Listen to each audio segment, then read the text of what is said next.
Welcome back to another interview. In today's interview, I have the pleasure of welcoming Ravi Sood, who is the chairman of SPARQ Systems. Hey, Ravi, how are you?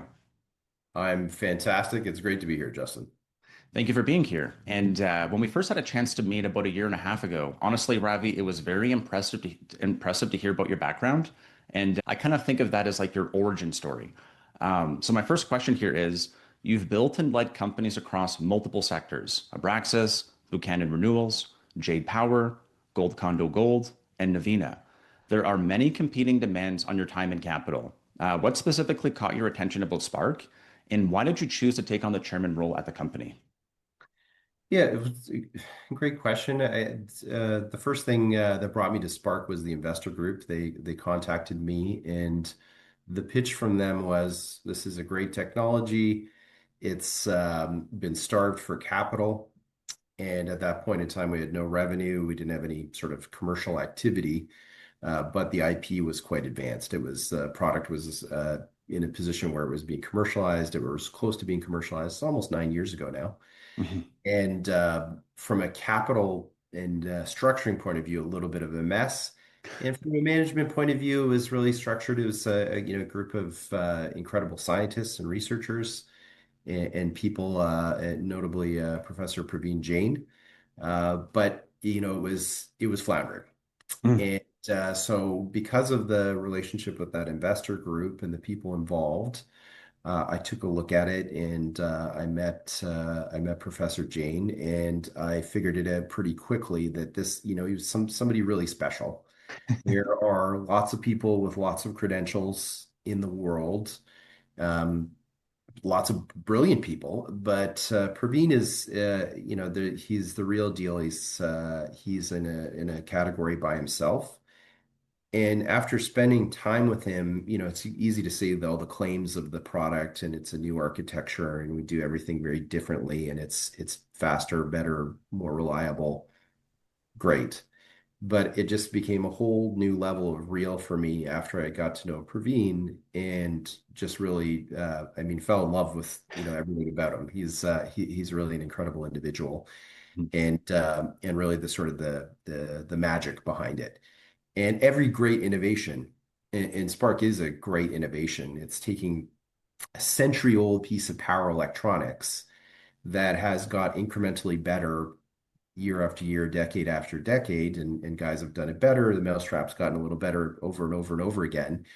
And he's completely rethought it using really advanced mathematics, completely changed the architecture and taken it from analog to digital. And it's happened to industry after industry, and this one is, I would say, a laggard in that respect, and done the unthinkable and really sort of changed the game.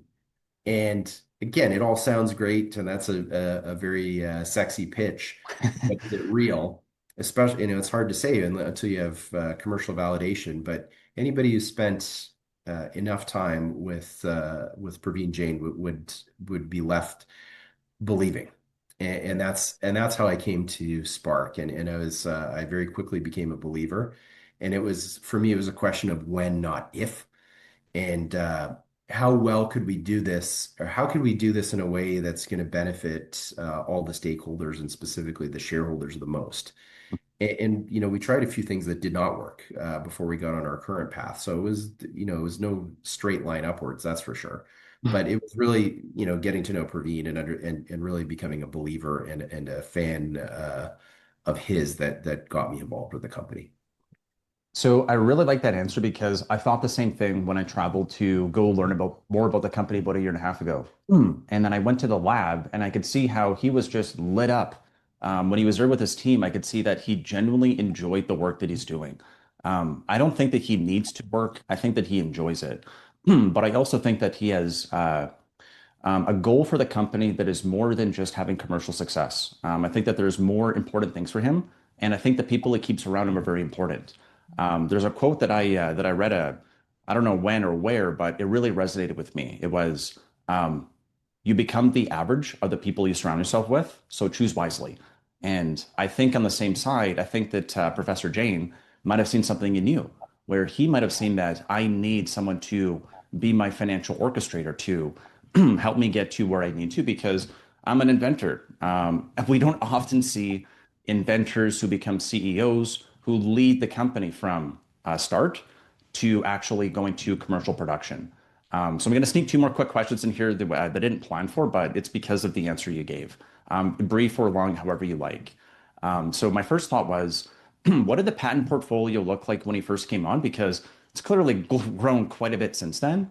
And then on the same token, how do you think that the process of selection from Reliance went from, okay, we're scanning the world for the best technology, and then actually producing that in house and saying that we're now going to call it the GeoSpark inverter, and we're going to go do the marketing for you because, again, the way that I perceive it is that this product is so good that we don't care if the terms are not 100% in our favor. We want to get behind this and we want to get it launched as soon as possible. So curious on your thoughts on those two, if you don't mind. Sure, and the two very different questions there, Justin. The first one, the patent portfolios continued to grow.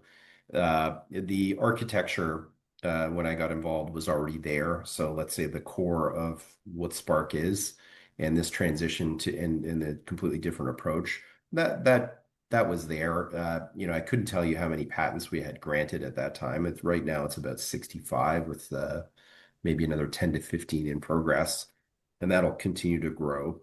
But it was already there, the core of the patent portfolio and the technology for sure. The Reliance Geo relationship, well, I mean, they found us. We didn't find them. So they did a global search and, well, let's give as a preface, the framework for where they're going with it. They're building objectively the largest ever renewables manufacturing complex the world's ever seen. Panels, batteries, all the accompanying equipment and key components. They acquired a marquee solar panel company in Europe. They acquired a battery technology company, just to additional IP in-house on that front. So they're spending over $10 billion in terms of acquisitions and manufacturing capacity. The piece that they're missing in the solar ecosystem is an inverter. And they could buy third-party inverters. There's lots of them out there. Play manufacturers off against each other for sure.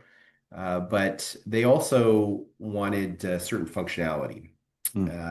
And they also had to, taking a very long view of the Indian market, which will develop into the largest market for residential solar and in many other subcategories of solar in the world.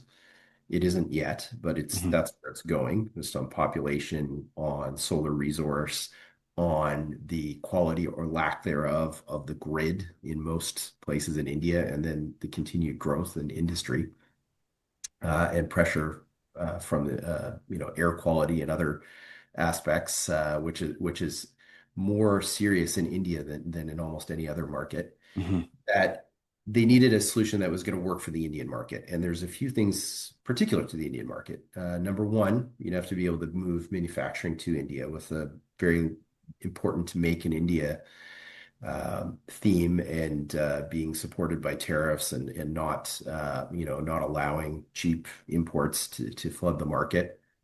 Number two, a very cost-sensitive market Mhm. because it's a huge market, but it's a market based on volume and price is important. It's important in every market, but some are more cost-sensitive than others, and India is a price-sensitive market. So to really create and expand that market to what it could be, you need to get the cost very low. You needed additional functionality and flexibility that maybe in some other markets wasn't as important. Of course, everybody would want more functionality and flexibility, but I'll give you a specific aspect of the Indian market. Unlike most places on Earth, there are literally hundreds of millions of installed home batteries in India. Mhm. That's just been a reality of life, and my family's from India. You have a battery and it's a backup to a highly unreliable grid. You may very well be living in a multi-million-dollar house and you may still have your power cut 300 plus times a year, and Mhm. your refrigerator and all your other appliances useless um, unless you have that home battery backup. So that you already an existing install base there, which is kind of unique to India. They don't have that in any other market. And what does that mean? It means a company like Tesla, which in many cases makes great products, if you have a combined solar battery inverter solution from them, number one, it's like kind of like an Apple ecosystem. You have to have all Apple. Similarly, you have to have all Tesla. So it kind of tramples over your existing install base. And number two, it's not very economic. That's your, upper quartile in terms of cost solution, and probably not one that's going to resonate for the Indian market. And then finally, add upon that, a desire to have additional functionality and flexibility from an inverter solution where you have a multi-phase inverter that's going to basically set you up for the future. And much like India leaped over having a comprehensive terrestrial phone network Hmm. in many areas and went straight to cellular, and it's the largest wireless market in the world now by number of subscribers, and by data consumption, is in many cases you're going to leap over fixing the electrical grid and go to much more advanced setup of microgrids, other configurations which are possible with highly distributed power generation, primarily through solar. So that requires an inverter solution that has additional functionality. So they had probably a wish list. I can't get in their heads, but I can try. A wish list of things and a must-haves list. Okay. And they looked at, given the context, again, this is going to be probably the single largest inverter client in the solar industry ever. Hmm. um, everybody's going to be interested in being part of this. So they looked at everybody. They looked at all the traditional inverter manufacturers, all the key guys in the microinverter space. I don't know how much they really looked at the Chinese manufacturers, as I think those are probably, mission impossible for them to an arrangement with to move manufacturing to India. But maybe they looked at them, maybe they didn't. But they certainly looked at everybody else in the entire global ecosystem, and they landed on SPARQ. And it was I'd like to think it was a bit of a no-brainer. Functionality checks every box on the must-have and on the wish list. Reliability and longevity of the product were on the extreme far right. And that cost, because of our completely different architecture, ability to produce this at not quite a step function, but close to it, lower cost on a per unit basis. Hmm. Also a potential to lower that further, which we could discuss later in this chat. Hmm. And then the plausibility of actually concluding a deal with us where we could put our principal manufacturing in India. Okay. Again, that was, as the world turns, you had a company where the chief scientist and founder and CEO, and then also the chairman were also of Indian origin, probably facilitated that, made that even easier to accomplish. Uh, you know, Small things like that do help. It's certainly not alien to any of us to be going to India or doing business in India or interacting with an Indian company. It was entirely natural. So all those pieces came together, and we were able to conclude a deal with them, which was I would describe it as an absolute win-win. It's a very good deal for Reliance Geo, and it's similarly a very good deal for us. Like, for anything that we've given up in margin, I think we've gotten back in other ways of minimizing or almost eliminating dilution for us as shareholders because of the capital aspect that they're funding. We're very much a IP and scientific, company and product innovation company. We don't have a big sales and marketing or business development function. Well, we don't need it in this agreement. We could become literally the largest microinverter company in the world based on volumes Hmm. with just this relationship with them doing all the sales, marketing, distribution, business development aspect of it. Even on the manufacturing side, they really have led the charge in helping us set up the manufacturing in India, and certainly, and not unimportantly, funded all of it. So huge number of I'd say it's like we killed every bird with one stone, not just two birds with one stone.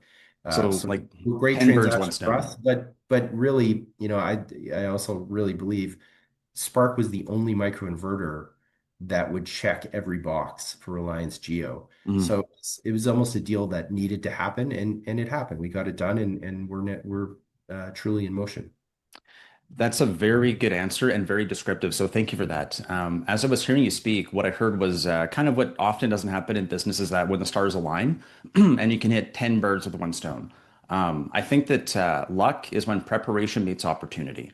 So if they received the phone call and they weren't ready, they would not have checked all those boxes, and it might not have been how they actually, again, they're looking to commercialize this. So from my perspective, as someone who was looking a little bit more from the outside, that's really external validation of the people, the process, and the product. But what it really comes down to is people, process, and product again. So if the company was not quite at the position they were before you were involved, I think after you got involved is where it leads as a perfect segue to my next question. So Dr. Praveen Jain is a world-class inventor, Order of Canada, IEEE Fellow, Royal Society, 100 plus patents personally. You come from the capital markets and operational side. How does that partnership between the two of you actually work? What does the dynamic look like between the chairman and the CEO? And how do you take an engineer founder and you as the financial architect to, again, be prepared so that when they call, you can actually be able to check all those boxes off? Because it sounds easy to say. I'm guessing that there was a little bit more to actually get it over the finish line than what you gave in your last answer there. Yeah, I'll first start by saying it's a very strong relationship. So it's and one that I'm personally very grateful for. It's just, you don't get to meet many people in life like Professor Jain. So it's like he's like I said, there's a lot of people with a lot of credentials, but he's someone really special and just a great human being as well.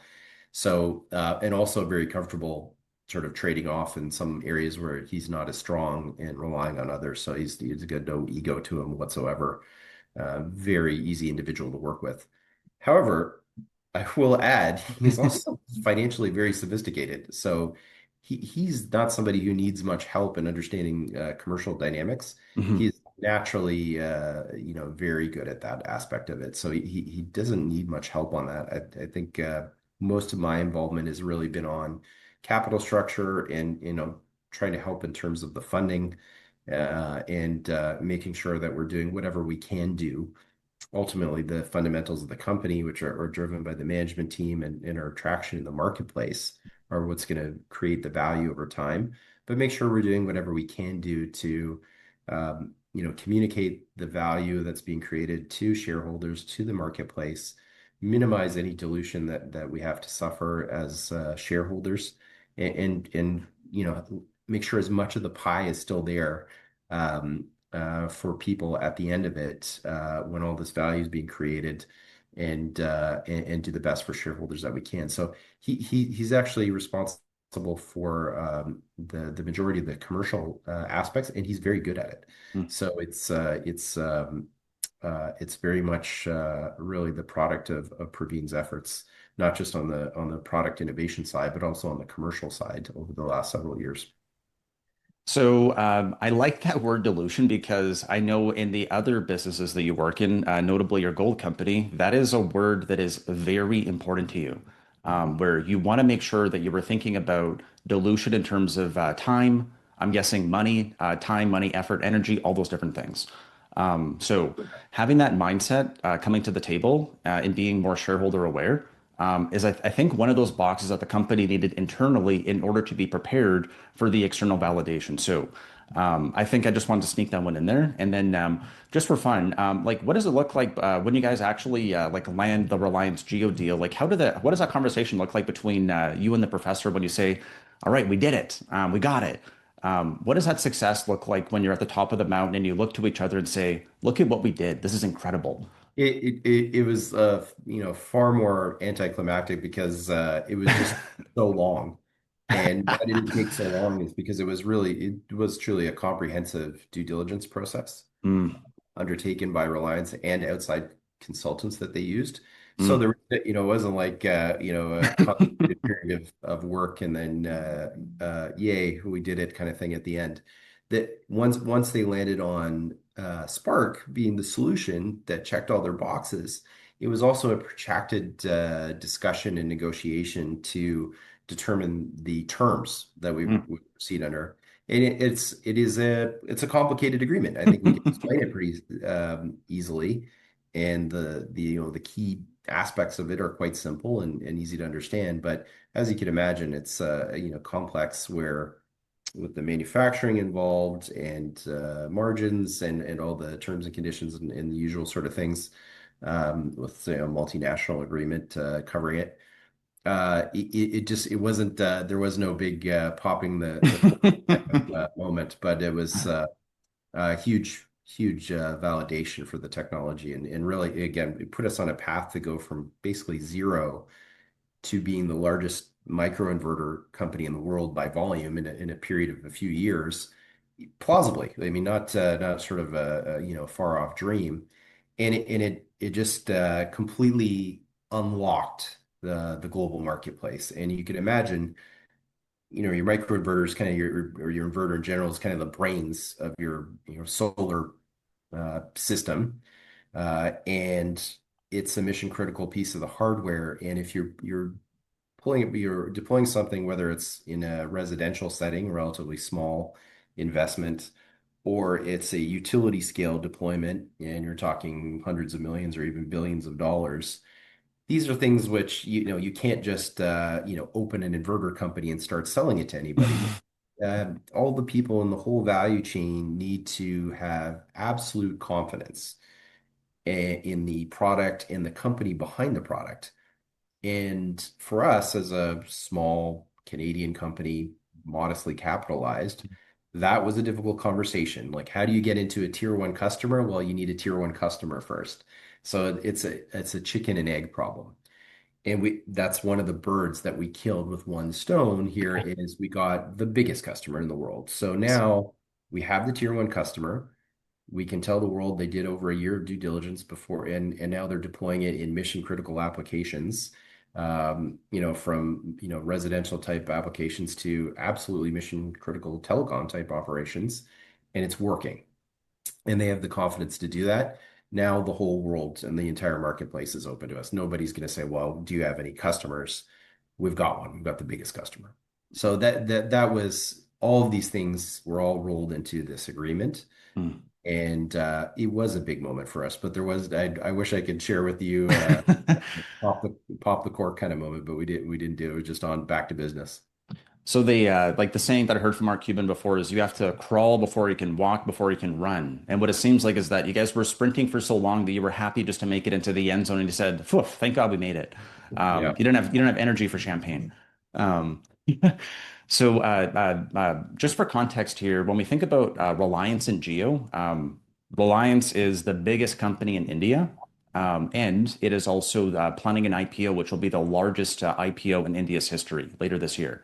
So I'm guessing that their due diligence process might just be a little bit more rigorous than it might be in other situations because they can't really afford to be wrong here. And last year in a fireside chat, I heard Jensen Huang say that Geo's network is the most important data point for the AI going into the future because it's the largest data point. It's the largest private telecom, which means there's the most users on it. It's the biggest network. And you have that network effect where everyone inside that value chain becomes increasingly important. And inside of a vertical stack, there's only three components. So if you control one of those three components, you're doing pretty good. So if we shift gears here now to think about the relationship specifically with Geo in the recent news release, SPARQ recently announced a 60 megawatt purchase order from GeoThings, the largest in the company's history. For the average investor reading that headline, 60 megawatts is an abstract number. Can you walk us through what that translates to in terms of revenue for the company? And in the investor presentation, we can see there's a average selling price of 8 cents per watt. Could we use that formula in the example here? Sure. First off, the actual price is something that's commercially sensitive to our customer, which is why we didn't disclose. Normally, you would disclose like the size of a contract in dollar terms, not just the volume, and in our case, in megawatts. So that's why that piece of information was absent. That's very important commercially to the client.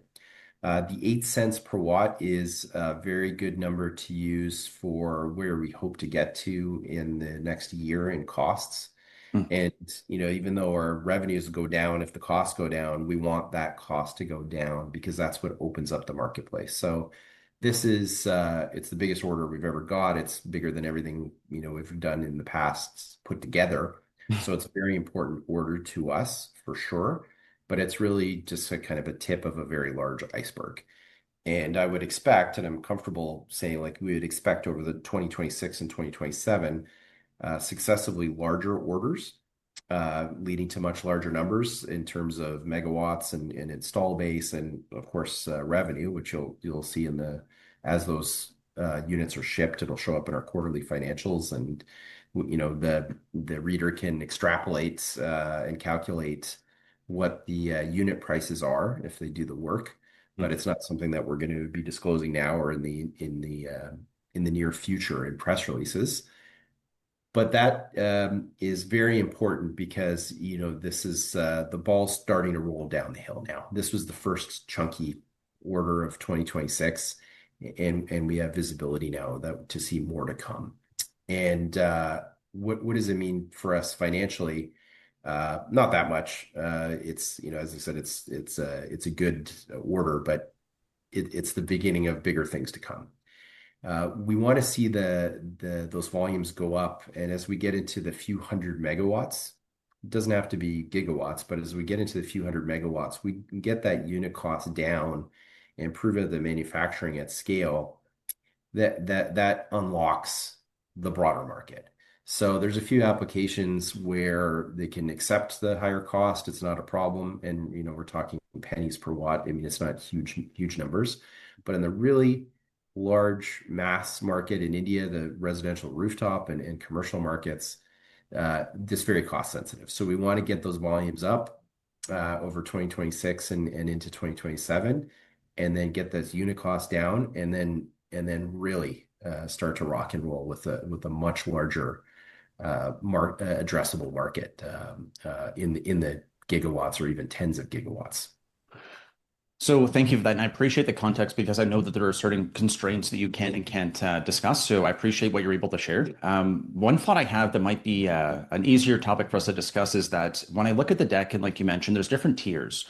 So those different tiers to me signal that there was a negotiation that happened before production started, which means that they have goals for domestic production inside of India, and they're pre-negotiating brackets, which means that they're signaling that we intend to go there. What I also, again, I'm not an expert in the company. That's why I want to talk to you. But like you mentioned, the new energy project from Reliance, I think their backlog is 100 gigawatts. From what I understand, their solar farm is going to be at peak when they're fully there. It's going to be 20 gigawatts per year on a run rate. So quick math tells me that they currently have a backlog equivalent to 5 years if they were at full capacity. So I'm guessing that every single inverter is going to be used internally. Part of the reason why they've, again, gone ahead to get this deal done. So if we think about those different tiers and the demand that's going to come internally from Geo, from what I understand, there's going to be more than one application that could use it at internally. So I'm guessing that where they're going first is going to be where it's the lowest hanging fruit. It's going to be the maximum ROI. But at the same time, they're scaling for their lines. I think it's going to be 5 gigawatts times four to get to 20 gigawatts on an annual production. So again, I'm making an assumption here that the ramp for Geo or Reliance on their solar farm is likely going to coincide with the ramp that SPARQ has. Would that be a fair assessment?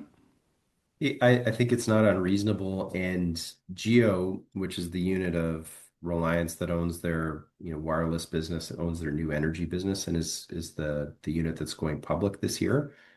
There's all the disclosure in the world in terms of what they're doing on the solar side in terms of manufacturing capacity in their facility that they're well into completing in India. And that is ramping up in the first phase, I think is 10 gigawatts and ultimately to 20 gigawatts and possibly 40 gigawatts on an annual basis. 40 gigawatts annually? Well, we'll see. Like Oh, I wow. think Okay. the market has to prove that it can sustain that, but Wow. Okay. I'd be surprised if it doesn't. So Mm, we can definitely see in their disclosure this path to 10 and in fact 20 mm, in a time-bound fashion. That's there for the entire world to see. So we would hope that we would get the lion's share of that mm, from inverter side. Some of these may not go to microinverters, where the microinverter approach, as we get our costs down, there's no disputing that the microinverter is more robust, it has greater efficiency, and is the superior product to traditional inverters. The impediment has always been cost, and there's been a huge chasm between the cost of a microinverter versus traditional inverter solutions for solar on a per watt basis, enough that it hasn't justified on most utility scale applications the use of microinverters. However, with SPARQ and the things that we're doing in this mass manufacturing in India, we're getting close. So that trade-off between microinverter to inverter on cost is now getting justified by your improved functionality and longevity and efficiency in general. Uh, we have a path forward, which is a few years out, but in the scheme of things, not that far into the future, where we're transitioning our current generation of products into integrate in an IC-based solution, integrated circuit, which is another major step downwards in terms of unit cost and another step forwards in terms of longevity, robustness, efficiency, et cetera. That at that point, we are completely competitive with anything on the traditional inverter solution side in costs and well ahead of them in terms of every other metric. Mm. At that point in time, we would expect to capture perhaps all of that business on the inverter side. So Mm. again, this is that just on Reliance relationship, not a pie in the sky kind of, maybe one day kind of thing. There's a path forward there that makes us the largest microinverter company in the world, not yet by revenues, but by volumes. Mm. It makes us a really big deal in the microinverter world just based on this one relationship. And the Indian market is, like I said at the beginning of our chat here, it's going to be the largest market and most important market for the next many years for solar. You have a market with a huge solar resource, huge market pull because you have such problems with the grid, no matter what part of the country or what scale of user you are, there are problems with the power grid and the quality and the availability of power in the Indian market. And this is the solution. So, I mean, there's all these pushes and all these pulls in this Indian market. So we have this visibility from what Geo said they're going to do and what they are doing. Like billions of dollars have been spent on this already.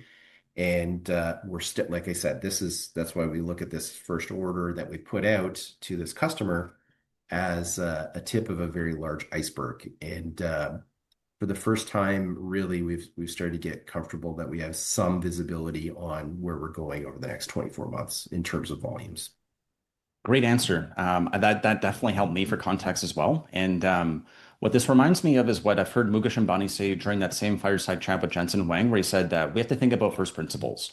So I think that's basically what you're saying here is that we don't have the guarantee we're going to get business, but we are going to earn it. Not because we're not. So many times when I'm a big believer in like watching things like Shark Tank and like Dragon's Den, where a lot of times what they say during the pitch is that it's great to have an idea, but it's not really a business. And when it comes to making a better mousetrap, the value proposition doesn't always just rely on it being a better mousetrap. You need to have the efficiency gain, but also the cost gain. So just because you have a better mousetrap does not mean they're going to say, all right, stop everything. Let's plug this thing in and stop everything else to get it going. But with that first principle in mind, what I'm also hearing is that even though there's a next generation inverter that's coming, that all in one, which reduces the components dramatically to become solid state, production or commercial production of the current inverter makes sense. It's better than what's in the market today. And there's no point in waiting for that next gen because the applications we needed for today are perfectly suited for what we're going to produce them for. So again, going back to the lowest hanging fruit with the max ROI, Reliance and then Geo Think specifically has many different verticals. So the inverters they're going to be receiving and then deploying, they can find a use for it. So now shifting gears here to the actual terms, when I go back to the deck, what I see is a margin structure. I see 7% for India between 0 and 10 gigawatt tier. And then as we move to the next tier, it goes to 12% for the rest of the world. I think this is an area where investors need some clarity. Is SPARQ's relationship with Reliance structured as a royalty, a revenue share, or direct unit sales? And then are those margins calculated on gross or net revenue? I think those distinctions do make a really big difference for investors. So curious to see what your thoughts are. And then it it's a great, it's the ultimate question in terms of this commercial arrangement with Geo. It does, because of the percentages, it definitely looks like a royalty agreement. And for all intents and purposes, I mean, the simplest way to look at it is yes. However, it is not structured that way. It Mm, is, and it's not a revenue share, it's direct sales. So we will recognize all of the sales as revenue. We are contracted with a contract manufacturer. The uh, the reason why the sort of the financial terms that are different is that we are not putting up the working capital for those for that manufacturer. We certainly didn't put up any capex for establishing the manufacturing facility. The contract manufacturer did, against the comfort of having volumes coming through their facility in due course. We're not putting up the working capital either. So procurement of the components and funding the working capital aspect of those increasingly large manufacturing contracts with the contract manufacturer. That's on our customer. And but we are the contracting party. We are manufacturing these microinverters and then selling it to our customer. So we recognize 100% of the revenue. The price that we get is going to reflect our cost of manufacturing it plus this pre-agreed upon margin. So mm, if our cost is $100 and we're under 10 gigawatts a year, which is it's a telling that that's a number that's a threshold in this agreement is 10 gigawatts, and then it steps down, not at 1 gigawatt or 5 gigawatts, steps down at 10 gigawatts. So that can tell you where their mindset is at in terms of volumes. mhm, They wanted to get the economy of scale. The margin drops down to 5% over 10 gigawatts per annum. But 0 to 10 gigawatts, 7% markup. So we would be selling for $107 if our mm. cost is. So we'll take that in. Of course, as our manufacturing cost goes down, it actually reduces our revenue. But Okay. it's a good thing because it's opening up that broader market for sure. So we want that to happen. Our customer wants that to happen. The entire Indian marketplace wants that to happen, and that's part of the objective here is to get that unit cost down. Even though it means our manufacturing and cost of production is lower, and therefore our 7% margin or markup on that is lower, it's a good thing. And that's how we are going to generate our net revenue. And Mhm, that the important observation is like a few people have commented, investors over the last year or so since we got this agreement in place with Reliance and Geo, is well, that's very low for such a high technology product. mhm, And our response is yes and no. And yes, typically for a really cutting edge technology, you would expect very high margins. mhm, Great. However, the no part of that response is that it's effectively a net margin. Remember, we have no distribution network that we've built. We have no sales and marketing expenditures or even HR, human resources for that internally. We have no customer acquisition costs, and we don't have no financing charges or cost of capital associated to float it, the float that we would require for working capital or financing that. And we had no capital expenditures. We didn't build the manufacturing facility. So it's almost like a pre-tax net margin, in which case it's not bad at all. mhm, So it's still low for something I would say is as high tech and as cutting edge as we are. But the trade-off, so yes, it's like a pre-tax net margin, so not so bad. But also, we're going from 0 to 100 here off the back of the largest company in the largest market for solar. And I mean, it's all we could wish for. Every bird getting killed with one stone. It's an amazing agreement for us. And on the other hand, Geo gets the best product that checks every one of their boxes. And what does it cost them? Very little, mhm. 7% markup over cost. So great deal for them as well.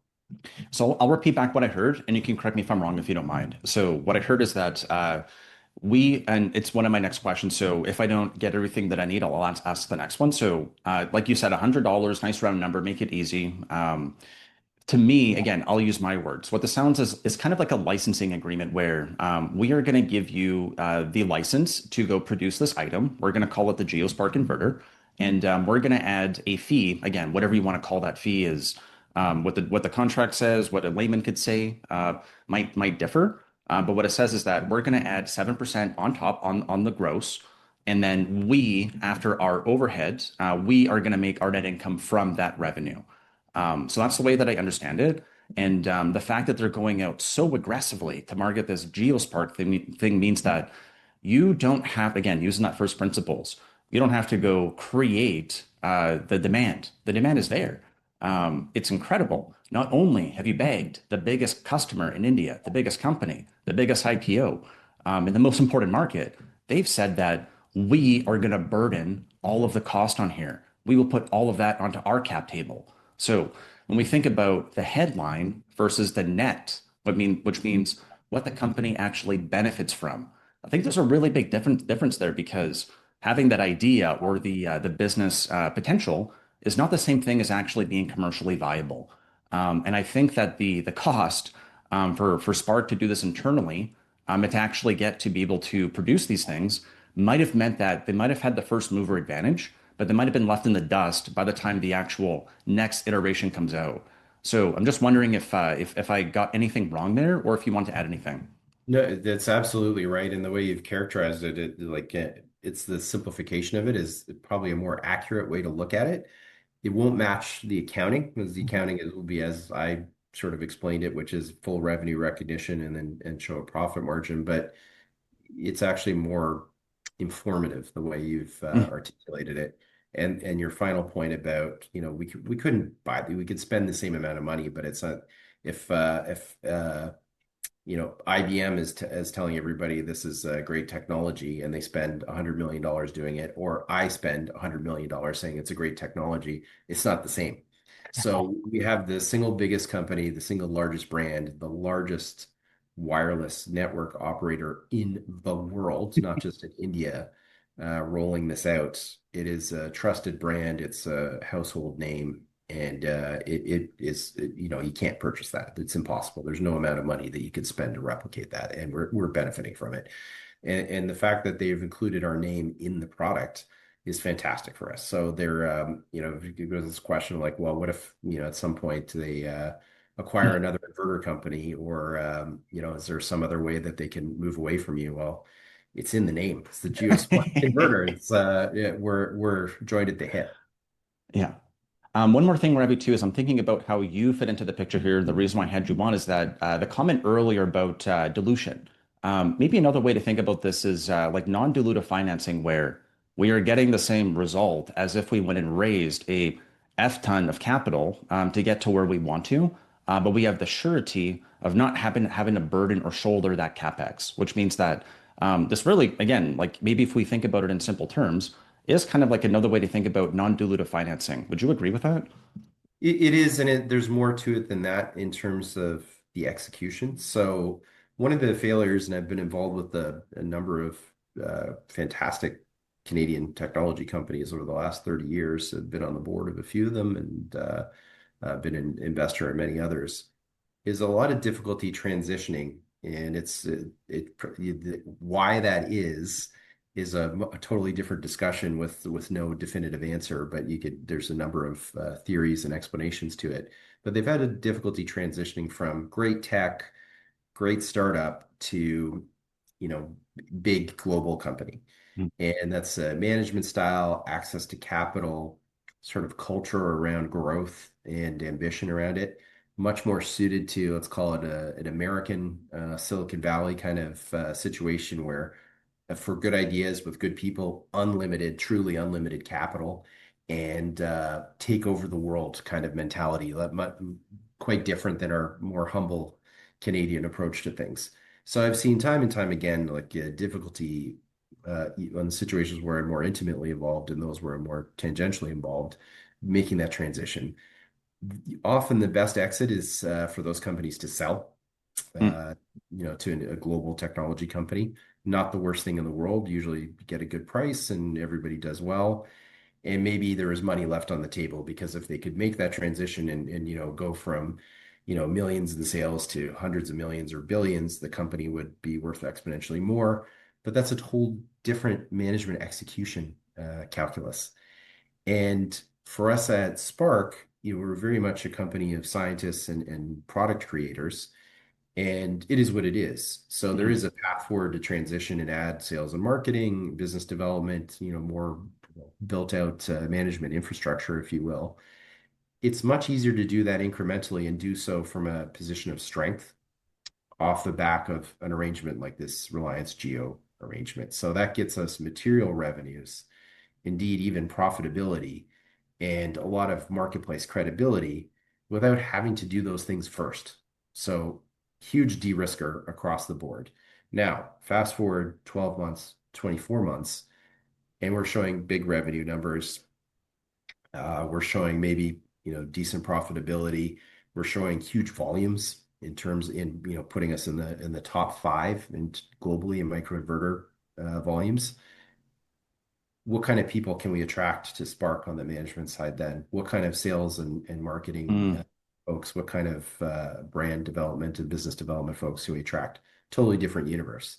Mhm. I mean, we get, I'm sure we can get some great people now, but our ability to do that from that position of strength and not have to do, big financing to pay for all of it, Mm. completely different. So huge positive outcome in terms of reducing dilution for sure, but also materially reducing management execution risk.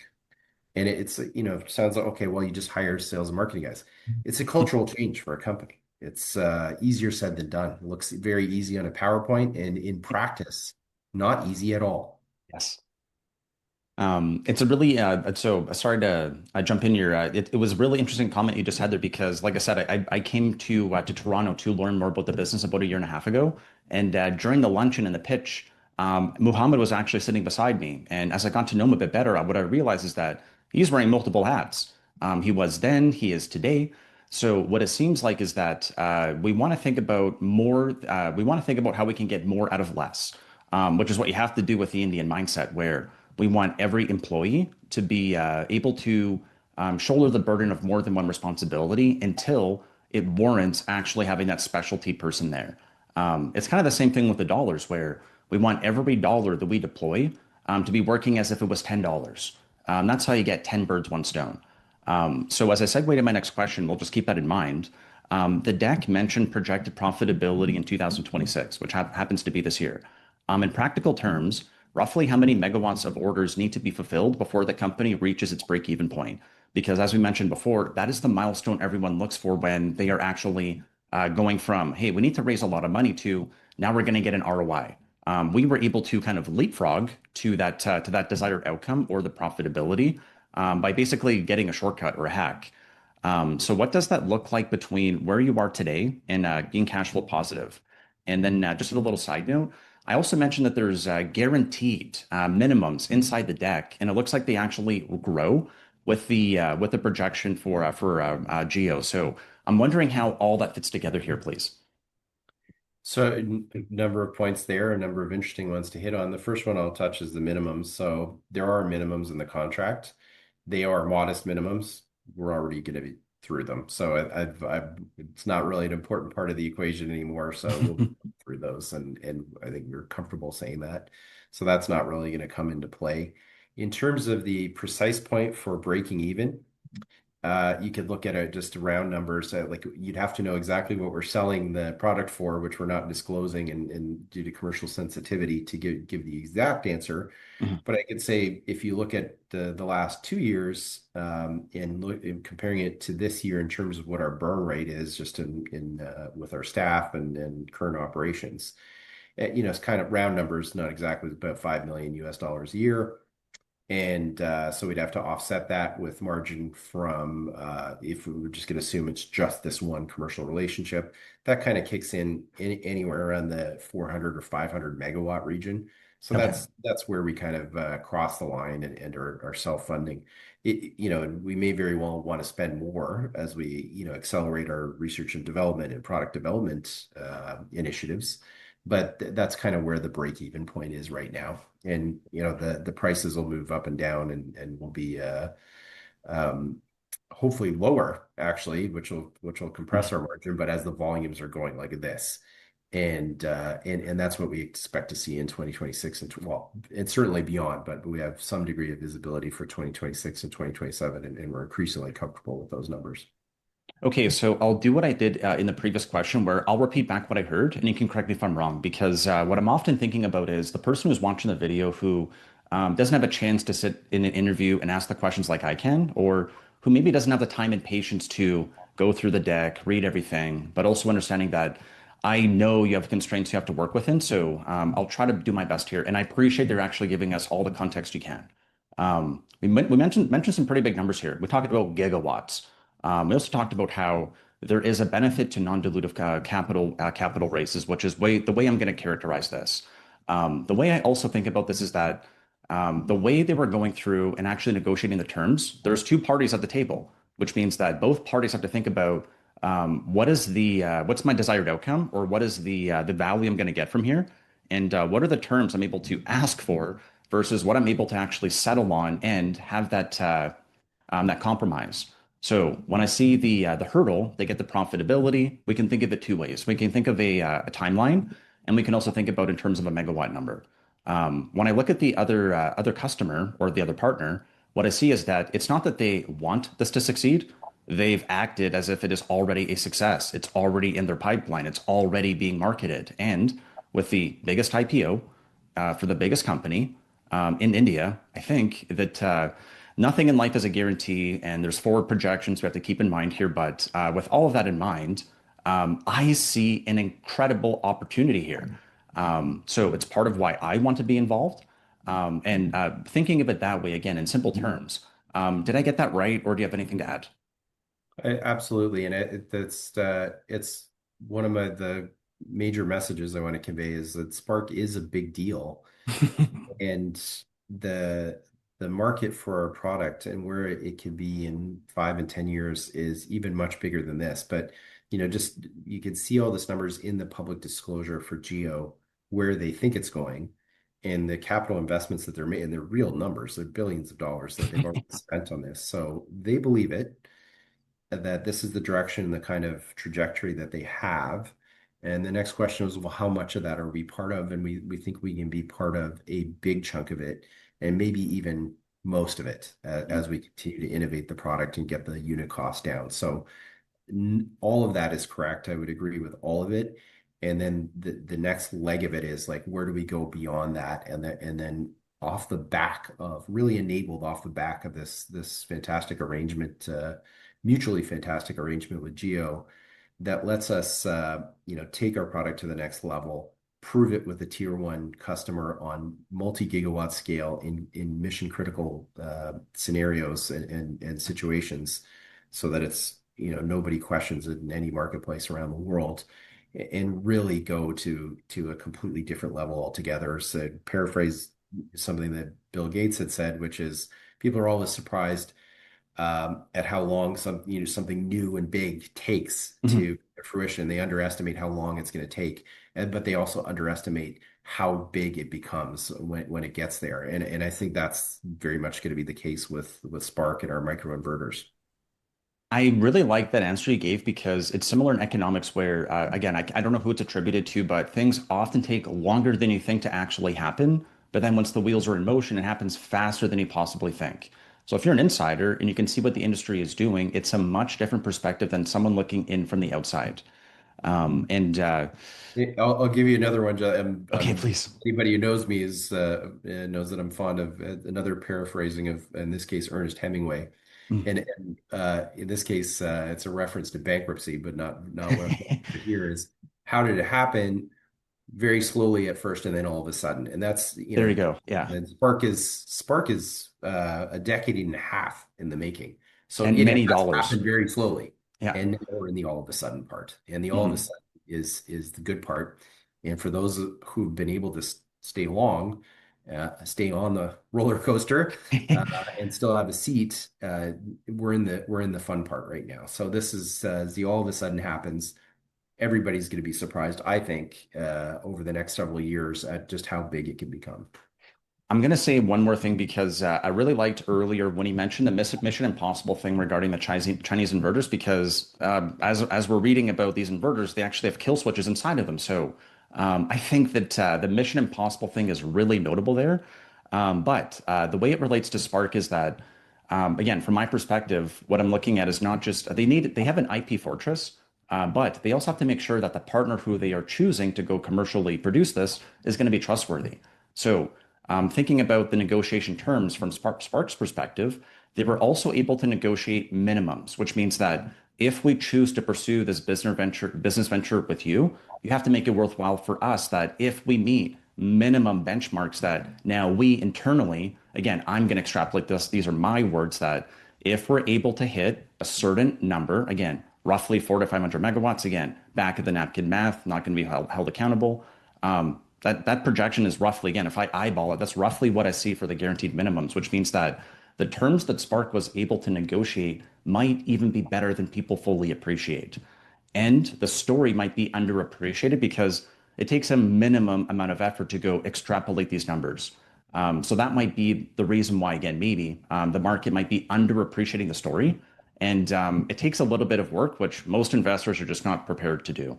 But that's where, again, luck is where preparation meets opportunity. And I think the company's at an inflection point where if they do the work, the conclusion they should come to should be the same conclusion that any investor comes to. Is that fair? I agree with everything you said, Justin. I'll add one more thing is like nobody could possibly know more about our situation than me, Okay. maybe Praveen. And even I'm surprised at how long it's taken. So it's taken long. So I should know the most, and I would have thought it would have come to fruition faster. And so that's the bad news. The good news is it is starting to really play out now. So it Mm. took longer than expected, even for me, with the benefit of every possible piece of information, but it's starting to play out, and I agree with all of your observations and conclusions. Thank you. And it's nice to hear that repeated back from someone who's smarter than me. Because going back to But trying to pull from other just older than people, you. wiser. What I learned from reading Henry Ford's autobiography is that he would often go into a room and say, "I'm not everything. What I've done is I've surrounded myself with the people who are smarter than me. So when I need that information, I can call upon them." It's something I learned from my dad as a general carpenter. What he said is that the customer often says good things about the work that's getting done, right? The workmanship. And what I decide to do is that when the customer says, "Hey, great roof," he doesn't go and say, "Hey, I put every nail in it. I put the roof." And he says, "I hired the right guy for the job." For me, that's how I kind of see Spark implementing that. And it's really refreshing to hear such humility from every person at the executive layer of the company because there's something else that Canadian capital markets and public companies are known for. It's um, claiming very maybe even fantasy level at business goals. And then when it comes to actually implementing it, that's when they come back to the trough and say, "Oops, we need to move the goalposts and we need some more capital." So again, another part where I think that Spark, again, the 10 birds, one stone. I think we've now covered a few areas where we can show that all those birds have now been aligned, and the company was able to capitalize on all those. So I'm going to shift gears to my next question, if you don't mind, and then as we try to think about tying this all together, if I was sitting in the viewer seat right now, I'd be thinking one question. Um, Right now, the growth story is heavily anchored around Reliance and Geo partnership. That's an incredible partner to have, but it does raise the question of concentration risk. You have partnerships forming in Africa, Europe, and the Middle East. How do you think about diversifying the revenue base, and what would it take for those other markets to become meaningful contributors? Because what it really seems like is that the company again was able to negotiate terms where it says rest of the world at a higher rate.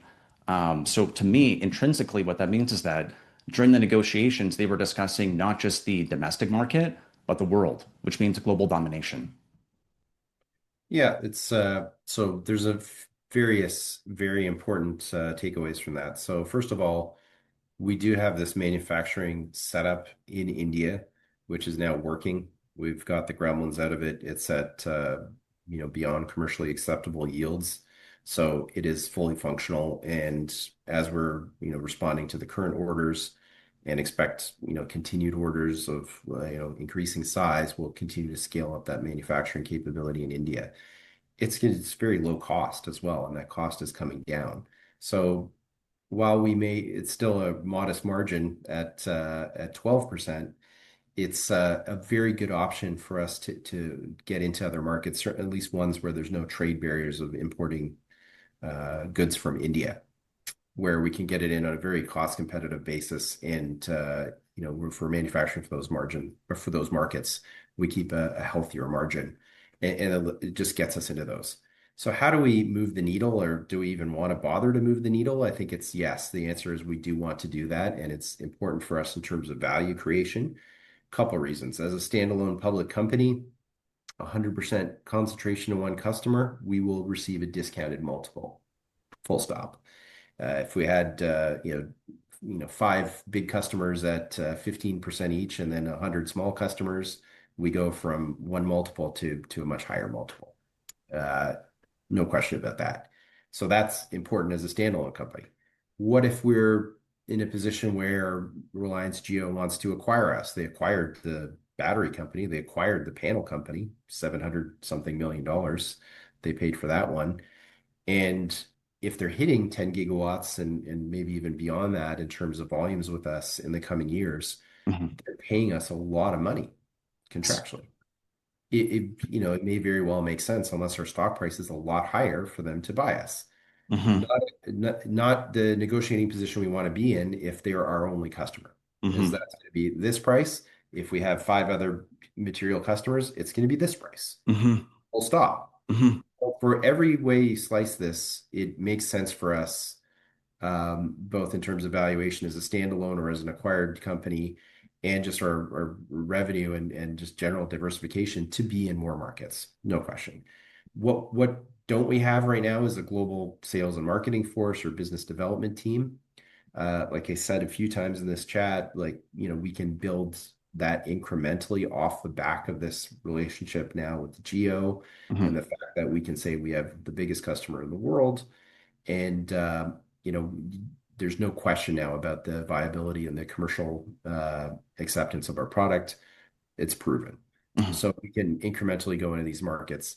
Some of the markets, I would say, smaller, medium-sized African countries, very hard to move the needle. We could get sort of 20% of the entire market, and it'll look very small versus, what we're doing in the next couple of years, never mind the next 10 years in the Indian market, which is, bigger than the entire African continent. So it doesn't move the needle, but it's proof of concept, gets us in another market. The real sort of big ones for us would be markets like, I'll just use as an example, we're not doing anything material there at this time, but I'll use it as a demonstrative case, would be Brazil.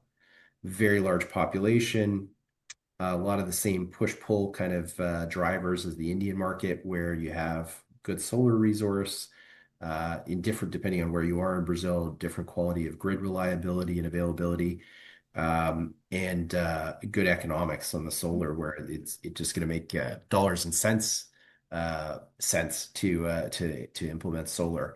So and it's just big, so it's worth the drive, as we'd say. So Yes. it's that would be like a great target for us. Or Nigeria might fit the same criteria. So also in Africa, of course, but hundreds of millions of people, huge market, great push-pull factor.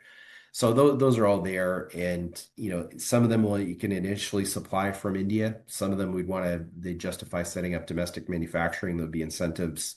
There might be trade barriers. It just might make sense over time to do that.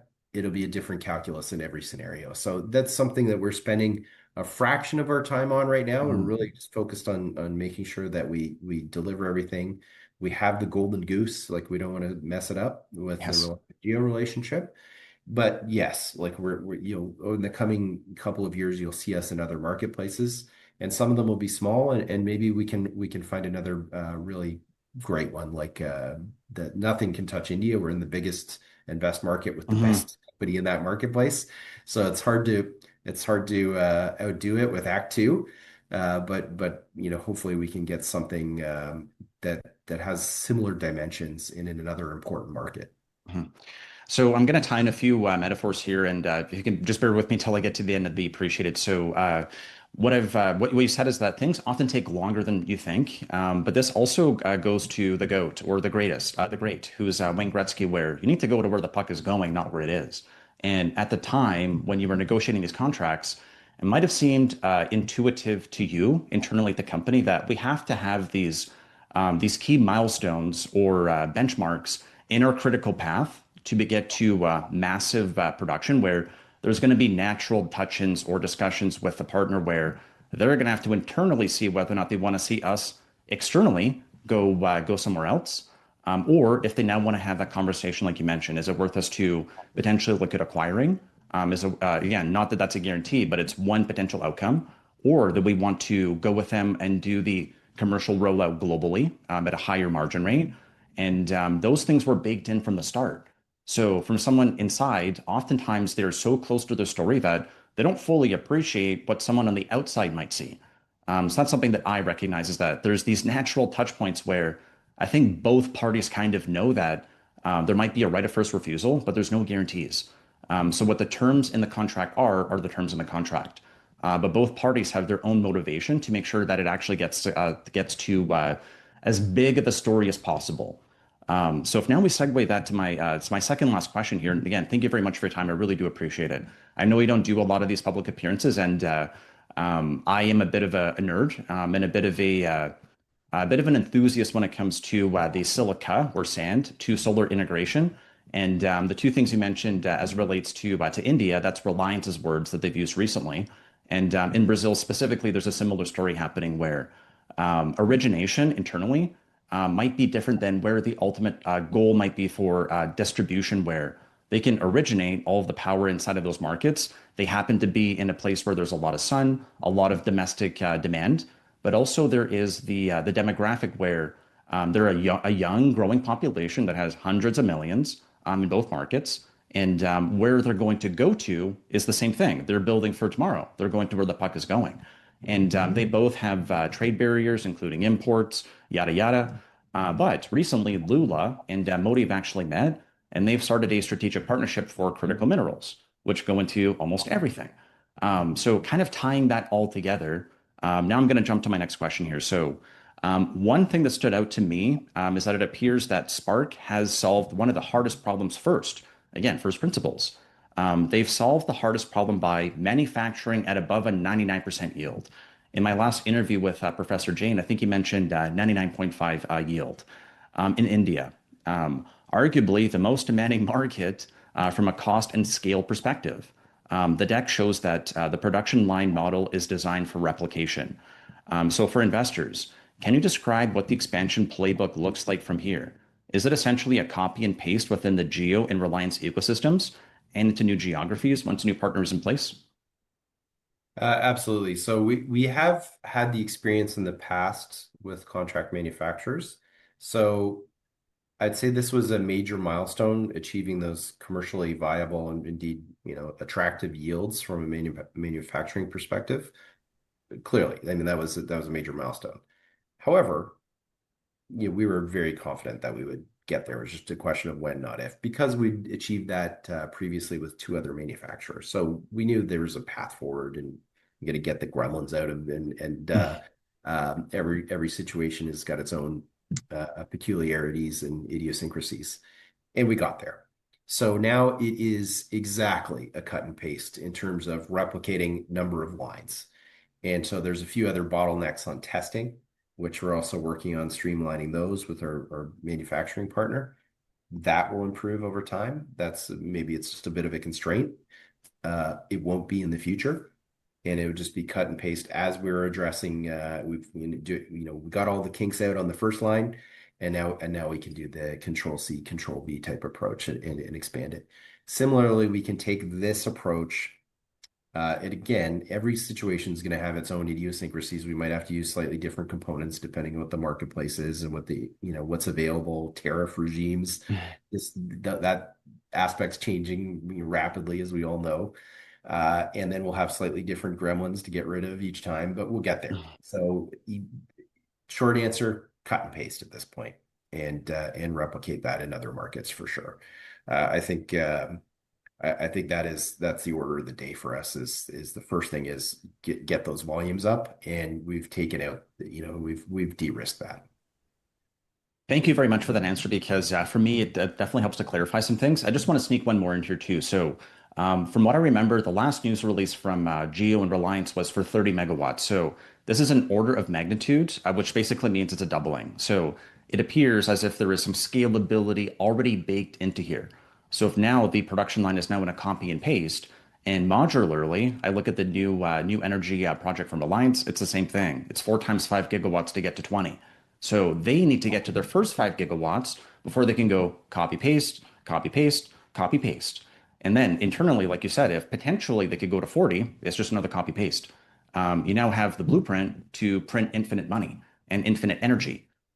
Because what Professor Jain said in my last interview, again, I got a little bit out there with him. I asked him, these AI data centers in space, I'm hearing a lot of buzz about it. It's a great, nice word. What do you think? I asked because he was involved with the Canadarm.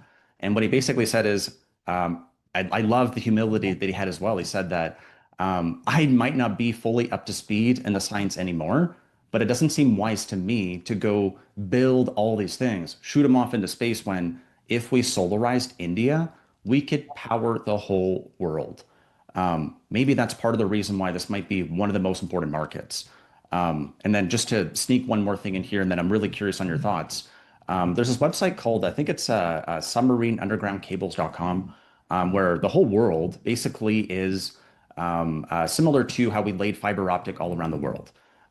We lay the fiber, and then that is the innovation. But when we go to countries like Africa, they don't install fiber anymore. They install LTE. So the way that I'm thinking about this is that a lot of these underground sea cables, the whole world is connected through it. I think it's like $20 trillion per day goes through them. It's incredible how much underground cable there is, but they're mostly just sending the data, which means they're putting one line, it's a couple of inches, it goes underground, it's just sending data. It's not sending power. But Brazil, ironically, actually does export power from there over to Europe. They put it in a copper line underground. So they can run concurrent lines to have those actually work. But the comment that I heard him say about, like, again, there's a lot of attention being given to AI data centers in space, but on Earth, terrestrially, even with the atmosphere, still pretty commercially viable. And if in India we can crack that nut, the economics in a more advanced market like Europe or America or anywhere else, it just makes sense. If they can make money in India, they can probably make more money everywhere else. So I know there's a lot there. I'm curious on your thoughts, Well, yeah, you're gonna have to indulge me with a lengthy and detailed answer please. and big picture comment on that. So, just going all the way back to the creation of the renewables industry and solar. And the big pushback was these will never move the needle. You'd have to build so much of this stuff to even be 1 or 2 or 3% of the global energy mix. And it's not economic. The only way these things make money is through subsidies. You would never build them otherwise. All true 40 years ago. And but those subsidies, I think we can look back and say they were a success because they were what kicked off those ecosystems. You can't build the very first solar plant and have it make money. It's not going to be economic. It's going to be preposterously expensive, totally inefficient. And just like anything else in any other, if Toyota made one car, it would cost like $55 million for one Toyota Corolla. But eventually they made millions of Toyota Corollas, and it doesn't cost them very much to make them, and it's a very profitable business. Maybe to get them to build that first one, they needed a kick in the pants, and that's what the subsidies were. It created the whole ecosystem because it was profitable for developers like me. I have a renewables development company to build projects into those subsidies. I built projects. We had projects with one of my predecessor companies that 85% of our revenue was from subsidies. Doesn't mean it was a stupid project because it wouldn't have been built without the subsidy. But those projects got built. That stimulated that whole ecosystem. That project, by the way, cost about $3 million per megawatt to build Okay. the project. Now, I am doing some stuff in other markets at about $600,000 per megawatt. That's an 80% reduction in unit cost. What is that? And of course, over that time period, the yield off those panels has increased. Mhm. It's increased incrementally, but the cost per unit has gone down exponentially. So you've had this, huge improvement in economics. We're not looking at, Mm. when I say we, it means as a project developer, not looking at any markets with subsidies anymore. Mm. We're going in against, you could go into if it's a sunny place with a good solar resource, you will absolutely hammer the cost of fossil fuels. So, for example, we're in one marketplace, the Maldives, where we can generate power from solar for like kind of like a cent per kilowatt hour versus imported fossil fuels being consumed and having a cost of over 30 cents per kilowatt hour. So Mm. we're 3% of the operating cost. And of course, there's a better carbon footprint and no emissions and all that sort of stuff, but that's secondary. We're Yes. 3% the cost. So which one are you going to add more of? Fossil fuel-based power generation or add more solar? You're going to add solar. And this curve, it's not stopped and like, yay, we're at 2026 and we've got this great price on solar. It's continuing to go down from people like us that's reducing the cost of inverters. Guys are innovating on panels. Guys are innovating on batteries. The cost is only going in one direction.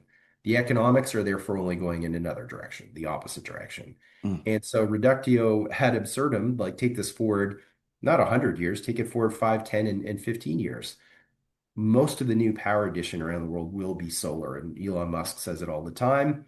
And give your fond of saying principles. There's an argument there that eventually it'll even trump wind in most cases. Mhm.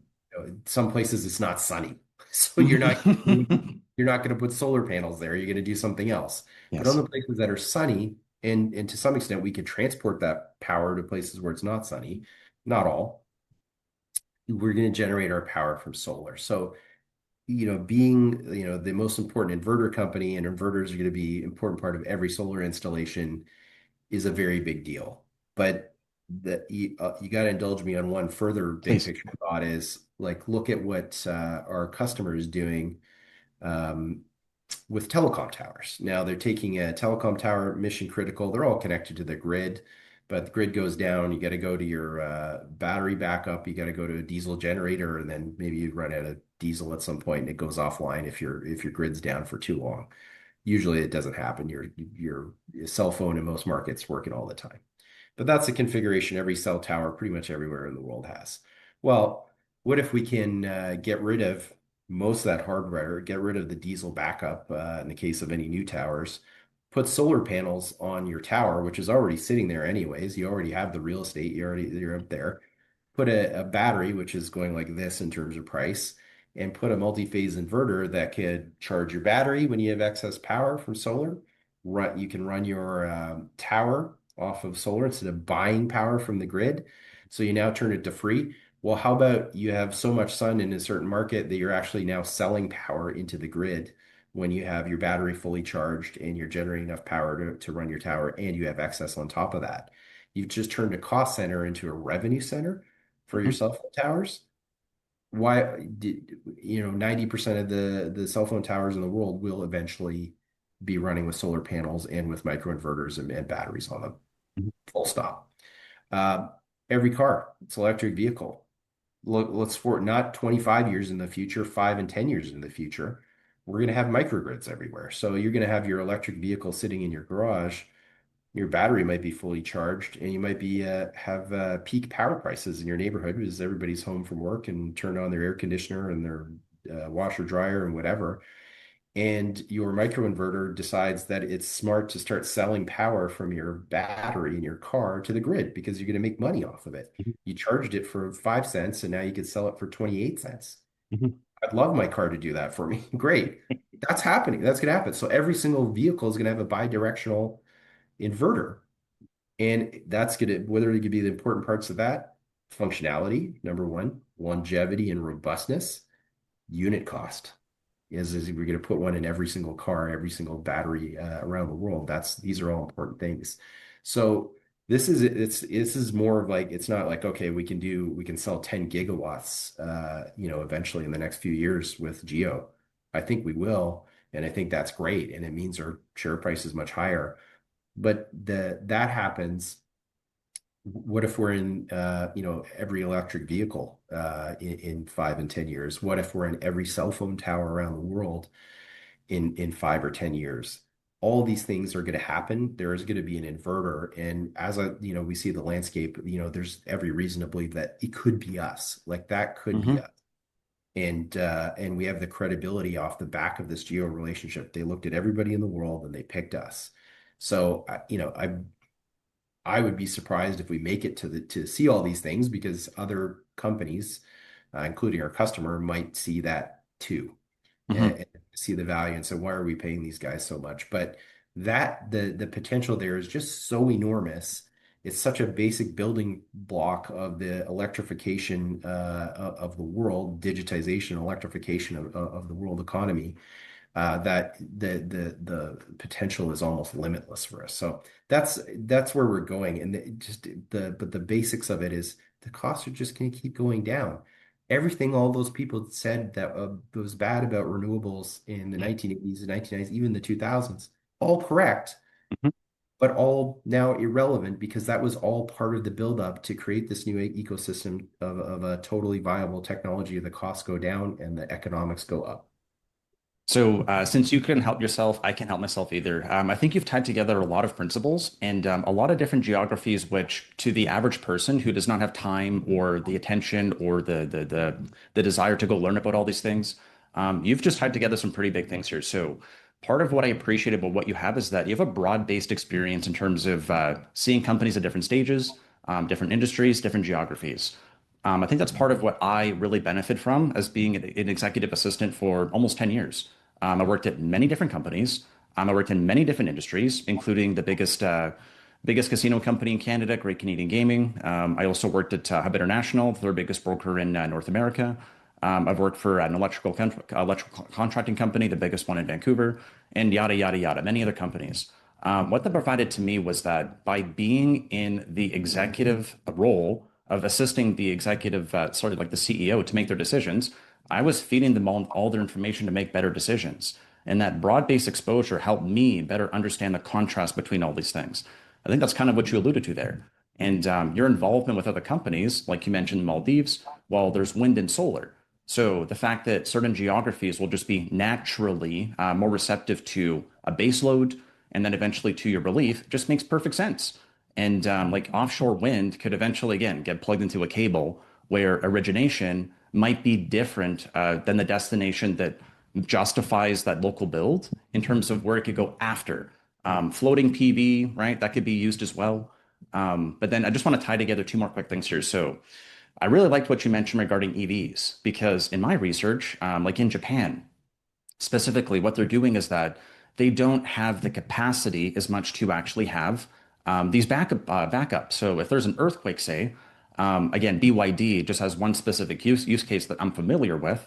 They are actually able to. They have a contract with the government where they will deploy charged up BYDs and they will drive them to where they need the power. You plug into the car, it becomes a battery, where now you're receiving power. You're not distributing it to it. You're receiving it. So that's like a pretty cool concept. And then if we extrapolate that to this is just one, it's a battery on wheels in this case here, happens to be a car.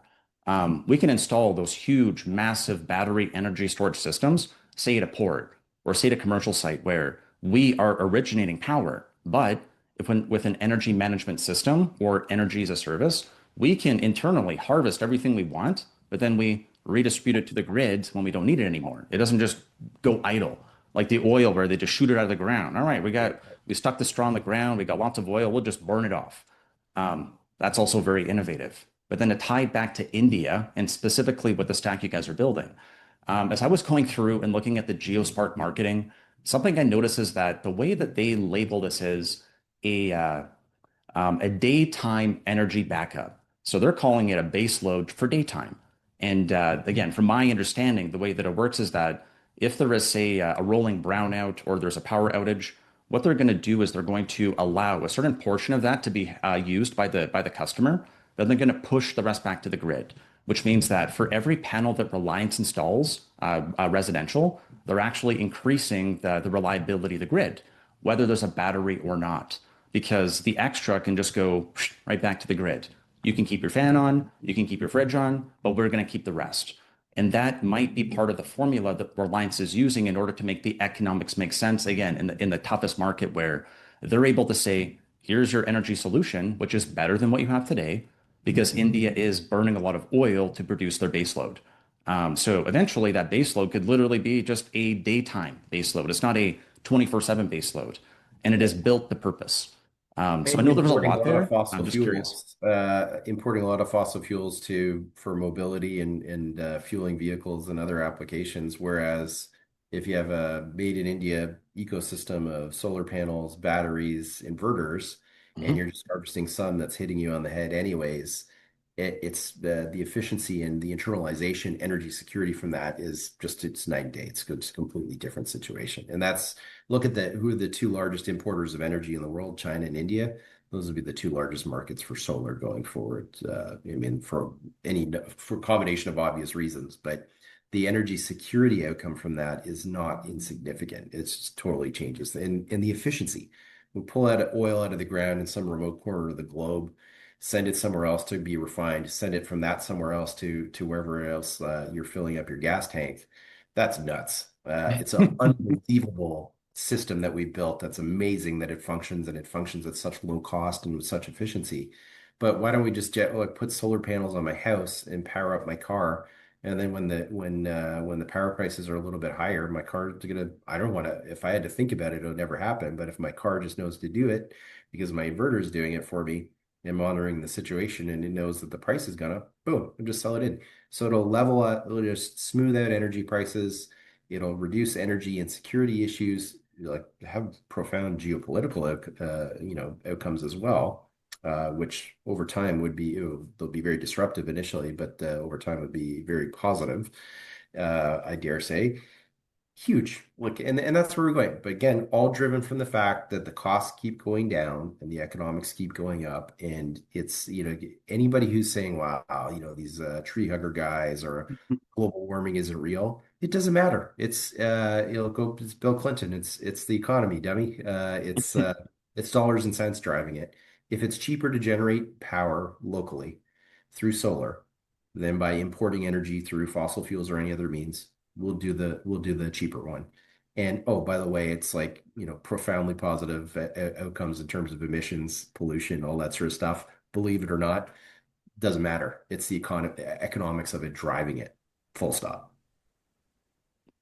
I like what you said there because it basically applies the same principle that we used for the gateway to get to Reliance to the customer, where it can't just be a better mousetrap. It has to compete based on cost as well. And that's what I'm hearing here is that you happen to like to breathe. Well, the air in India happens to not be as good because we're burning a lot of dead dinosaurs and dead plants in order to give you the energy. And energy is the base for everything. Without energy, you can't live your everyday life in advanced society. So I think it happens to check a lot of those same boxes. And what I love are simple stories. I like the acronym KISS, keep it simple, stupid. Because if it doesn't make logical sense when you're telling someone else, it's probably not that smart of a business model. So when there are first principles, it means that anyone who looks at the same problem would come to the same conclusion in today's environment. 20 years ago, they're like, oh, well, we got to give subsidies because we're not sure it's going to work. Well, sometimes those bets really pay off. And in this case here, it really did pay off. So I want to round the conversation up by just giving you an opportunity to maybe just lay out what you think those the next like say 12 or 24 months might look like for investors in terms of what they could look forward to. And just as a sidebar, thank you extremely for your time because this wide-ranging conversation was enlightening for me. There's not very many people who I'm genuinely excited to talk with. First of all, because they can't hold a conversation on many different topics and first of all understand them, second of all have a perspective that I am personally curious on, and then third of all actually add value for me and for my audience. So I just wanted to thank you very much again for your time before that last answer there. Thank you very much, Ravi. Well, thank you for that, Justin. It's been a pleasure to be here. And if I had to give a glimpse of what the next 24 months would look like for Spark and what investors can look out for, the main order of the day is going to continue to be Geo relationship and incrementally larger orders and more transparency and more visibility as we go further in. So I'm confident that if we're having this conversation at this time in 2027, to have even more visibility about what the rest of 2027 looks like and maybe even 2028 and beyond. But what to look forward to, more frequent announcements regarding orders from our customer and larger numbers. And hopefully we can give more transparency and visibility, not in the next couple quarters, but as this unfolds for us over the next couple of years. Mm. And that's a big deal. I can say I'm personally much more comfortable with the visibility that we have right now without sharing too much detail.